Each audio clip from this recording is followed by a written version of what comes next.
എല്ലാവരും സുഖമായി സന്തോഷമായി ഇരിക്കുന്നെന്ന് വിചാരിക്കുന്നു. ഞങ്ങളിവിടെ സുഖമായി സന്തോഷമായിട്ട് തന്നെ ഇരിക്കുന്നു. അപ്പോൾ ഇന്നത്തെ ദിവസത്തിൻ്റെ പ്രത്യേകത എന്ന് പറഞ്ഞു കഴിഞ്ഞാൽ ഇന്ന് എനിക്ക് 37 വീക്സ് സ്റ്റാർട്ടാവുന്നു.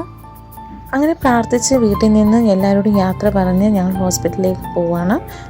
അതായത് ജൂലൈ 18-ാം തീയതി ആയിരുന്നു എനിക്ക് ഹോസ്പിറ്റലിലേക്കുള്ള അഡ്മിഷൻ പറഞ്ഞിരുന്നത്. അതിനുള്ള പ്രിപ്പറേഷനൊക്കെ നേരത്തെ തന്നെ കഴിഞ്ഞിരുന്നു. ഞങ്ങൾ കുട്ടിപ്പട്ടാളങ്ങളുമായിട്ടൊക്കെ എല്ലാവരും റെഡിയായി.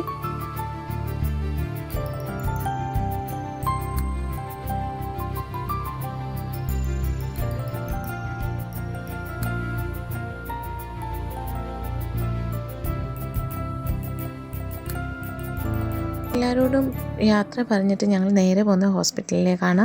ഇതാണ് ഞങ്ങളുടെ ഇവിടുത്തെ മിനിസ്ട്രി ഹോസ്പിറ്റൽ.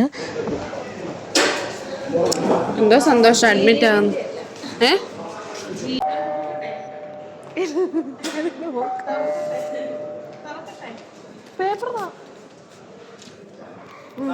ഈ കാഷ്വാലിറ്റി കാണുമ്പോൾ എൻ്റെ ഒരു 6 വർഷം മുമ്പുള്ള കാര്യങ്ങളാണ് ഞാൻ ഓർക്കുന്നത്.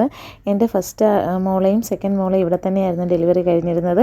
അങ്ങനെ ഇവിടെ നിന്നാണ് എന്നെ നേരെ റൂമിലേക്ക് അവർ ഷിഫ്റ്റ് ചെയ്യുന്നത്. അങ്ങനെ ഡോക്യുമെൻറ്റ്സ് എല്ലാം വാങ്ങിച്ച് കാഷ്വാലിറ്റിയിൽ നിന്ന് സിസ്റ്റേഴ്സിൻ്റെ നേരെ റൂമിലേക്ക് കൊണ്ടുപോയി. നേരെ വാർഡിലോട്ട് എത്തിയിട്ടുണ്ട്. വാർഡിലെത്തിയതും സിസ്റ്റർ എൻ്റെ ഈ ഫർദർ ഇൻവെസ്റ്റിഗേഷന് വേണ്ടിയിട്ടുള്ള ബ്ലഡൊക്കെ എടുക്കുന്നുണ്ടായിരുന്നു. അങ്ങനെ എനിക്കുള്ള ഫുഡൊക്കെ എത്തിയിരുന്നു. ഫുഡൊക്കെ കഴിക്കാനായിട്ട് ഒരു ചെറിയ വിഷമമൊക്കെ ഉണ്ടായിരുന്നു. ഫുഡൊന്നും എനിക്ക് അധികം ഇഷ്ടപ്പെട്ടില്ല. അവർ ഡയബറ്റിക് കൺട്രോൾ ഫുഡാണ് നമുക്ക് കൊണ്ട് തന്നത്. സലാഡൊക്കെ ആയിരുന്നു. എൻ്റെ മകൾക്ക് ഏറ്റവും കൂടുതൽ ഇഷ്ടം ഇങ്ങനെയുള്ള ഫുഡാണ്. എരിവില്ലാത്ത ഫുഡായതുകൊണ്ട് അവൾ അവിടെ ഇരുന്ന് കഴിക്കുന്നുണ്ടായിരുന്നു. അങ്ങനെ എനിക്ക് ആകെപ്പാടെ ഒരു ചെറിയ വിഷമമൊക്കെ പെട്ടെന്ന് വന്നു. കാരണം എന്താണെന്ന് വെച്ചാൽ കുവൈറ്റിൻ്റെ റൂൾസ് പ്രകാരം നമ്മുടെ മിനിസ്ട്രി ഹോസ്പിറ്റലിൽ നമ്മുടെ റിലേറ്റീവ്സിനെ ആരെയും നൈറ്റ് ടൈമിൽ കൂടെ നിർത്താറില്ല. ആ വിഷമമൊക്കെ മാറാൻ വേണ്ടിയിട്ട് എൻ്റെ ബ്രദറും സിസ്റ്ററും അച്ചാച്ചനും ഒക്കെ കുറേ കാര്യങ്ങളൊക്കെ പറഞ്ഞ് ഞങ്ങൾ തമാശകളൊക്കെ പറഞ്ഞിരിക്കുമായിരുന്നു. പക്ഷേ എന്നാലും എൻ്റെ ഉള്ളിൽ ഭയങ്കര വിഷമം ഉണ്ടായിരുന്നു. അതിലുപരി സന്തോഷമുണ്ട്, ബേബിയെ കാണാനായിട്ടുള്ള സന്തോഷമുണ്ട്.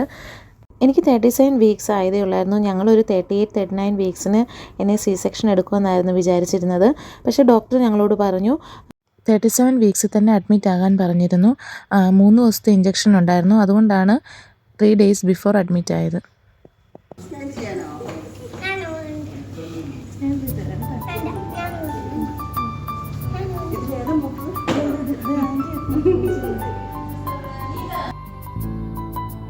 പ്രിയോപ്പിൽ എൻ്റെ കൂടെ നിന്ന സിസ്റ്റർ വളരെ സപ്പോർട്ടീവായിട്ടുള്ള സിസ്റ്റേഴ്സായിരുന്നു. I am so happy with dum.